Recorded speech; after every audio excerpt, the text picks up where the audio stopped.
Hello, everyone. Thank you for joining.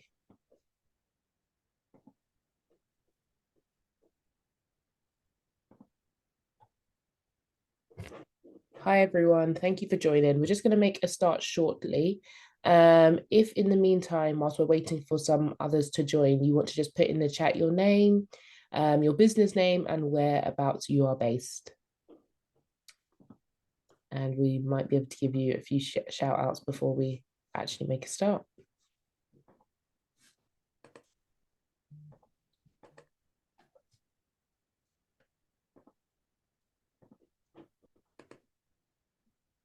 We've got Simon from Birmingham in today. Hi, Simon. See who else we have in the webinar today. Please feel free to just say your name, where you're based, and your business name in the chat whilst we're waiting.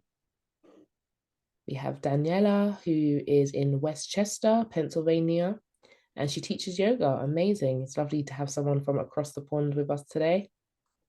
We have Faisal, who is in setting up a business in grooming and skincare, which is amazing. We have Anne from Sinjet, which is in IT in Wallington, Surrey. Amazing. We have Gemma and Louise Brightwoods. It's amazing. Okay, perfect. Well, it's great to see so many people in so quickly. I think we won't delay any longer and we will make a start. I'm just going to quickly do a little introduction for today's speaker. So today hello everyone and welcome to today's Lunch and Learn. My name is Rianne. I am a program manager here at Enterprise Nation. For those of you joining the Enterprise Nation Lunch and Learn for the first time, we are a vibrant community of small businesses and business advisors that exist to shortcut your route to trusted business support. I'm pleased to introduce today's speaker, Anna Morrish. She will explain everything what to do with micro moments and what they are, how they're changing the rules of marketing, from influencing how customers research and make decisions to mobile-first shopping experiences. If you have any questions throughout the webinar, please post them in the Q&A facility, and we'll do our best to answer them at the end of the session. Today's webinar will be recorded and we'll send a follow-up email to you with the recording and further resources. So I'm going to hand over to Anna now so she can start her session. Fantastic. Thank you very much. So yeah, we're going to be talking about micro moment marketing. This may be a term or a phrase that you probably haven't come across, but it's something that you may actually already be covering and incorporating into your marketing. So hopefully that will give you a little bit of kind of relief there. So hopefully you'll realize actually as we go along that you are doing and implementing some of these things, and then you'll realize actually how you can kind of enhance that activity a little bit further.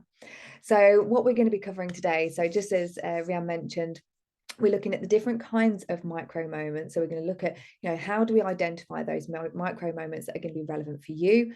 Also then why you should care about them, why they're important. We're also going to be looking at the opportunities that are going to help support that growth. So once we've identified them, how can we then utilize them and incorporate those into our marketing strategy? Obviously want to get some more sales at the end of this if we're going to do that. So yeah, and then we're going to look at how we can actually plan some of that activity and make the most of them overall. So firstly, we need to know, what are micro moments? Okay, so micro moments are when consumers, and I'm sure many of you have done this as well, but they turn to their phones and act on a need. Okay, so think about the times, probably something that you was doing over the last kind of weekend. Was there a time actually that you picked up your phone because you needed to know how to do something, for example? And we're going to go into detail about what each one of these are. But essentially, when we're looking at from a marketing point of view, we're trying to think about how we can then create more personalized, targeted messages to get the attention of these people that are acting on these particular needs. Okay. So a micro moment is when someone needs to either learn something. Okay, so maybe you're doing a DIY project, for example, and you don't know how to put something together in the right way so that it lasts. Okay, it might be that you're trying to discover something. So maybe you've seen something and you want to know the actress's name in this film that you're watching, for example. It might be that you want to go somewhere. Again, you've been inspired by something and you go to that phone to try and find out a little bit more information about that area. It might be that you're doing something, so you want to do something. Oh, 1 second, my slides have stopped. It may be that you also want to watch something and also buy something. Okay, so these are how we can then define these micro moments. So they're intent rich moments. You're intending to do something based on what it is that you're searching for. And then you're likely to make a decision off the back of the information that you find. Okay, so often you'll also look at, who's actually providing that information. So that's something to consider as well in terms of the branding and the values that you then kind of portray with the information you're providing. Okay. And I mentioned intent rich moments there. So everything in terms of content can also be described with some kind of intent. And usually those are either informational. So they're actually just looking for some information on something. It can also be navigational. So it's a means to an end. So they're going to go somewhere else after this. So they're starting down that journey. It might be transactional. So that's where obviously we want to try and capture the people that are wanting to make a potential purchase. And then there's also commercial. So all keywords can be categorized as such, and they can be, you can find out what these are and how they're then categorized in a tool such as SEMrush. And I'm going to show you what SEMrush looks like in a little while. It's a great tool for SEO. It's a great tool for when you're looking at what kind of content to create and also the different types of keywords that you should be using. So we're going to look at that as well. But then you can also, off the back of this, consider, okay, well, if people are looking at these kind of micro moments, they're learning something, they want to go somewhere, what kind of content are they actually wanting to consume as well? So is it video? Is it a really short bullet point list? Are they facts and questions? Are they looking for a fact? Are they looking for a specific figure of some kind? Okay, so we can start kind of drilling down what content these people are looking for. So essentially, when we break all of this down, it's all about know, go, do. And that sounds like a bit of a martial art. And that's because it kind of is, okay? Creating personalized content or content that's really good quality, that's going to serve the needs of your consumers is an art form, okay? It's all about the right message and it's all about getting it served at the right time. And along with that, you've also got to think mobile first. People are picking up their mobile devices. It may also be a tablet, but in most cases, it's going to be mobile first. Okay. So we need to make sure that your websites and any other kind of if it's email marketing, it may also be that you need to make sure that it's always mobile first. It's mobile friendly. Things are really nice and clear. The text is obviously the right size. The buttons are nicely spaced out. But then obviously we're not giving massive chunks of information because that the kind of reader is probably not looking for these micro moment pieces of content. Okay. So it needs to be short and snappy content that's going to be mobile friendly. Okay. So then we go on to, well, why should you care? Okay, why should you incorporate this into your marketing strategy? And there's a whole host of reasons that you should be listening right now. It's because one, you've got increased reach. Okay, so you think if you're going to be able to target these users with this content and serve them your content over your competitors, you're going to get in front of a whole host of new people that may not be aware of your brand already. Okay, so you've got that increased brand exposure, you've got that increased reach, so a complete new audience to be able to get a hold of and engage with. Then we go to engagement. So you get that improved engagement. So people are coming to you for this information, okay? Whether that's a video, it's a how-to guide, it's this is an insight into this particular location and what to expect. They start to realize actually that you're the go-to person for that piece of information. Okay, so having that information targeted on your website in the right way, making sure it's optimized, is really key for encouraging that further engagement. Okay. If they're coming to you, they're going to see you as that source. You then end up with this kind of experience and you're put on a little bit of a pedestal as the go-to person for that information. And then we have the return on investment. You've got a greater return on investment because people are coming to you for that information. They're engaged with you. They're likely to start following you across social media and the like. And then if they ever have another need, they're going to come direct to you. So it's all about making sure that brand consistency is there so that they can be familiar with you. They trust you for that information, and they know they can go to you time and time again because you're going to be creating regular content as well. It's consistently actually publishing content is key. Above everything else, that is key. Okay. So again, I mentioned with the content that you can create, there's bullet points, there's question-based content, there's FAQs, there's short videos like Reels, for example. So things like Reels on Facebook, on Instagram, there's also TikTok, there's also YouTube, okay? And different people are going to be searching on different channels, okay? Some people, their go-to is always YouTube. Some will go on other social channels, or they might search via Google. So consider, again, where your audience is going to be searching for this information. Okay, so how can you actually use these? How can you actually find out what kind of micro moments you should be targeting, and how can you then incorporate that to create these bullet points, to create these reels? What kind of content should you actually be sharing? Okay, well, first off, we need to know which micro moments are going to relate to your business. Okay, so whether you're service-based or product-based, there is going to be micro moments that are relevant for you that people are searching for. Okay. So think if, and I'm going to use an example as we go through. So for this next example, I've used soy wax candles just because, you know, Valentine's Day is coming up. So there'll be hopefully lots of people searching for candles around this time of year. So I was thinking, okay, well, what kind of moments are people going to be searching for relating to candles? And I've gone with soy wax candles in this particular case, as if I was a soy wax candle company. Okay, so for the next tool I'm going to show you, so this is a screenshot, and I've literally searched within this tool on alsoasked.com, and I've just put in soy wax candles. So it's a keyword or key term phrase that is relevant to my company. Okay, if I was to be selling soy wax candles. Now I'm going to show you, I know you probably can't see that so well, so if we zoom in a little bit more, now this is going to then give us questions that people are asking relating to soy wax candles. Okay, now this information is coming directly, and it works directly with Google. Okay, so it's collecting all that information, and it therefore understands what people are tending to search for based around that particular term. So these are then potentially micro moments that are going to be relevant to my business.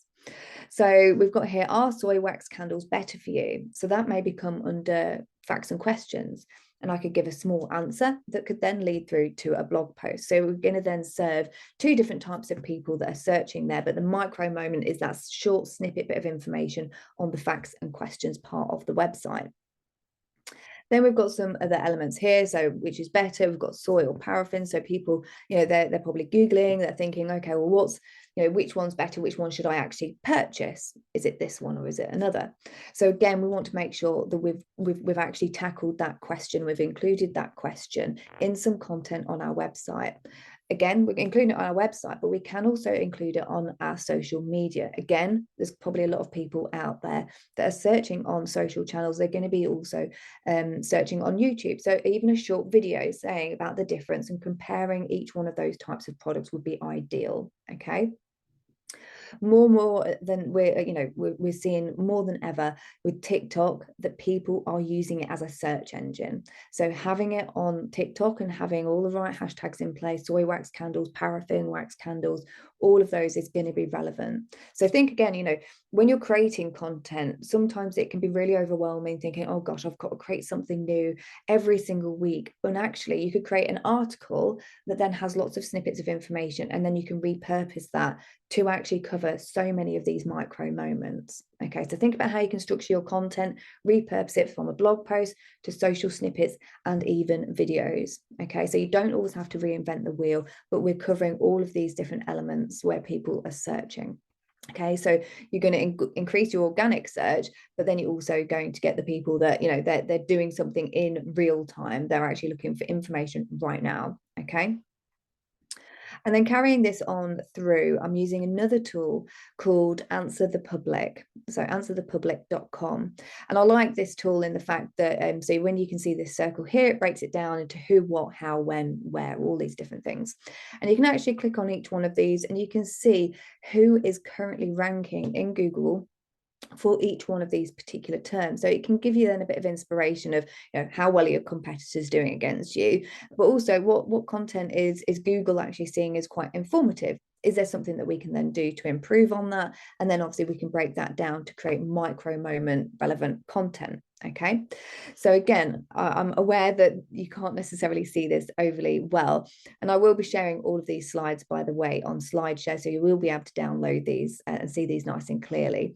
But I'm going to zoom in on a section here. So here you can see we've got why, which, and we've got where at the bottom. Now, where is a very good term to try and target in terms of micro moments. So where are you going to be able to purchase something? Now, this might be online. It might be whether you've even got a physical store.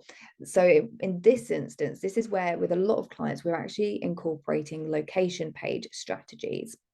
When I say that, we're creating location pages, but each one of those location pages are relevant to each location. So we don't want to duplicate content. If you're creating locations, they must still be relevant to that area. So making sure you've got one for your actual base of where you are. If you've got stockists or if you're working with different partners, again, include those. Also, if you've got case studies of where people have maybe used your products, again, you could include different location pages for those. So they've always got to have some kind of relevance to your business, and they've also then got to be unique. I'll give you another example. We work with a prom desk company and they only have one location. Okay, so they're based in Lincoln, in Lincolnshire. And they have people coming from all over the UK, even abroad, coming to their store. So it's a store, but it also has a bit of an experience behind it. They've got lots of Instagrammable rooms. But we've done a locations page strategy for them, and they rank highly, very highly, for prom dress related terms for Manchester, for London, for Essex, for Liverpool, like literally you name it. We've created various different location pages, but each one of them talks about the schools in that area. Okay, because they have a price promise where they won't sell a dress to two people within a school. So it's only you get that kind of exclusivity. But we talk about the location, how many schools there are, about the proms, about people that have come from those areas as well. So including testimonials and case studies to make that page relevant. And I'm harking on about this in terms of making it relevant and not duplicating, because Google doesn't like duplicate content. And also, if you're creating location pages just for the sake of it and there's no relevancy there, again, they're going to disregard those pages because people don't necessarily want to see them. They're not engaging with them. So we've got to make them as engaging as possible. Okay. But you can see here on this example that we've got, so we've got soy wax candle making near me. So that would be a really good place, even to bring people in, whether I have an actual store or not. I could then be like, well, actually, we're in your area. We don't hold classes, but actually there might be some people that do hold classes to make candles. So you could then create a guide about making candles, again, some social snippets, some reels, some video content on there. And then you could also include links to other businesses that actually, and partner with them to actually then say, well, here are the people that we would recommend that actually do these candle wax making experiences. Okay, so think about all the time different types of experiences or people that you could potentially partner with as well. Okay, but as well as this, this tool in particular can lay the content out a little bit more. I think it's clearer to see when it's in list form. So again, you've got all the different types of lists. So we've got where at the top here, so where to buy soy wax candles. Ideally, if I'm a soy wax candle company, I want people to be able to find me for that particular term. So again, location-based pages on the website are ideal for that. Then obviously guiding them to the shop would be ideal from that particular page. And then we've also got near related terms as well at the end here. So soy wax candles near me, scented soy candles near me. And again, this is using data from Google, from search engines of what people are looking for relating to my products. Okay, so these are ideal for those micro moment snippets of content.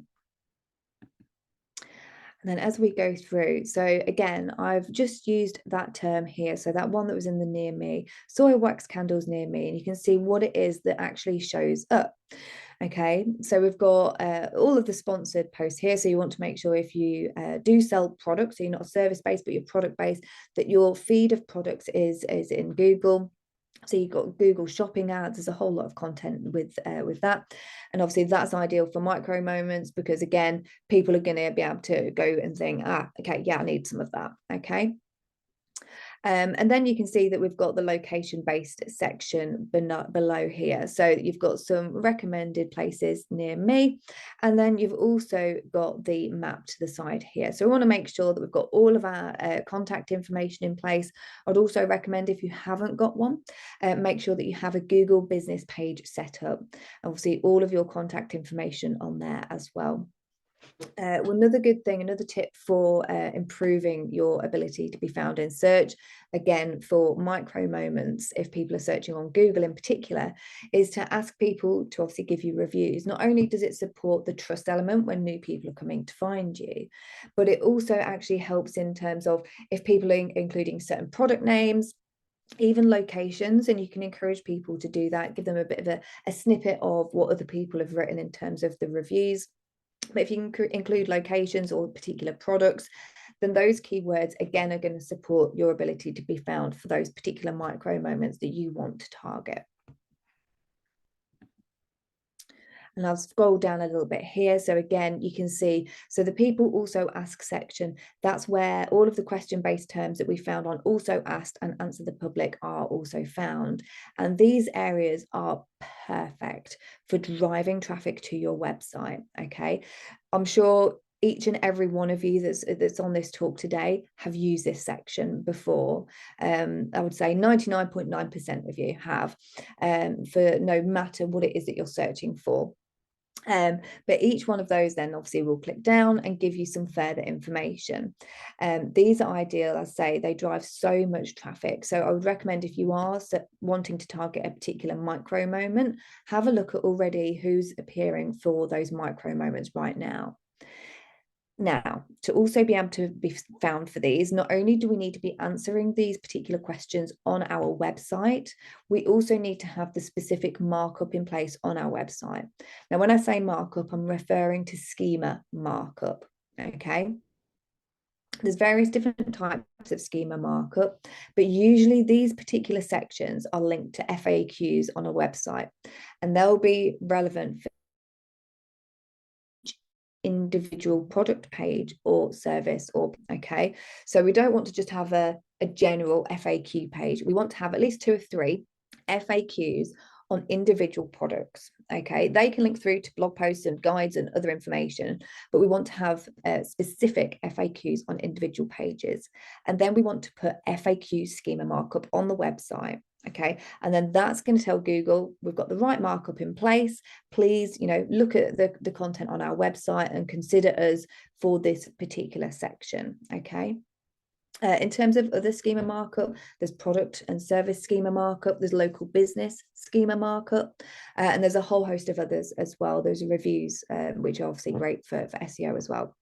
So all of those types of schema markup, if you can get them implemented on your website, are going to support any kind of micro moments and the content that you're going to be creating around that. Okay.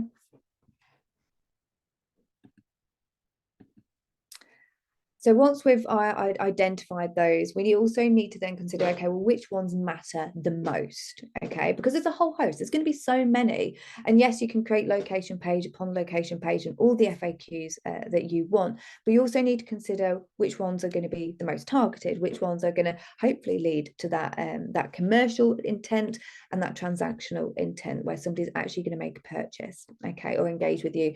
So some sites don't necessarily have the e-commerce functionality. So we want to get people to engage with us in some way. Okay, so this is where we then think, okay, well, what kind of content do we need to be actually creating? Now, I would recommend using SEMrush. Now, I mentioned that earlier. So we've got soy wax candles. Again, I've included that in the top here. And you can see as we scroll down, so we've got keyword, we've got some options here, ideas, we've got some questions, we've got related keywords. Now, the good thing about this tool is it does tell you about the type of intent. So you've got that intent here, but we've also got the search volume and we've got the keyword difficulty. Okay, so we can put any term in here, we can put a whole host of terms in here. You can get a free trial of this as well, which obviously if you're working on creating a bit of a content calendar, incorporating some of these micro moments, then I'd recommend getting the free trial and utilizing it for this. But you can see here, so we've got some, again, question-based terms. So what is soy wax? Where to buy candle wax? So the transactional term here. We can see the volume is 70 per month. And actually that term is really easy actually to rank for. So that would be a term that I would highly recommend targeting in this instance. But even before that, we've got our soy wax candles vegan. So again, you might have somebody that's thinking, okay, they want to buy something that doesn't have any kind of animal product in it.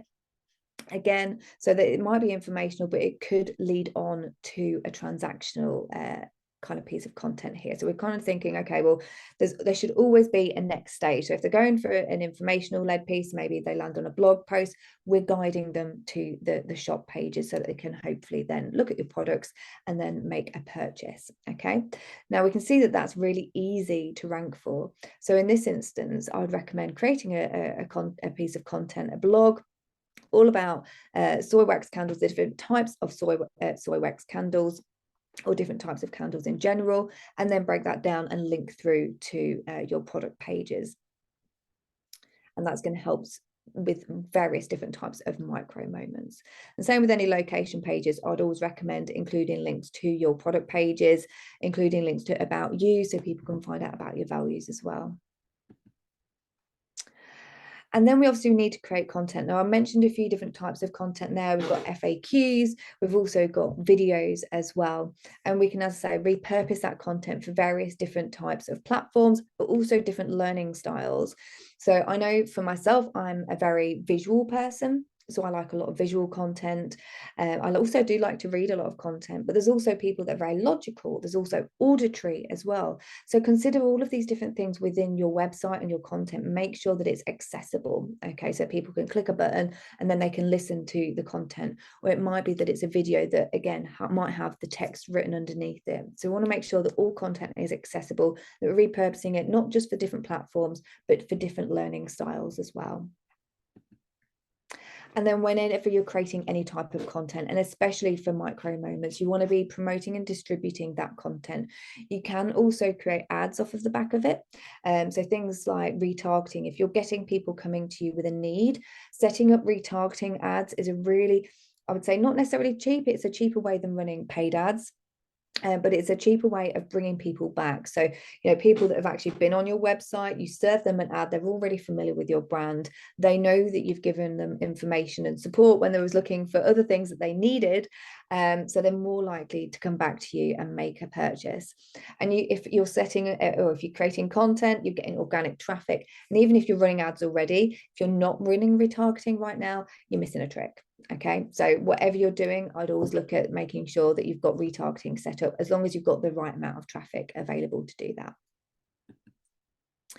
And keep doing it. Okay, consistency is key. And yes, you're not going to be able to cover all of these micro moments all straight away. It is going to be something to build on, but also to monitor as well, as needs and trends do change. So just keep reviewing what you're doing, keep publishing, and keep promoting. So hopefully I've given you a little bit of food for thought. So does anybody have any questions?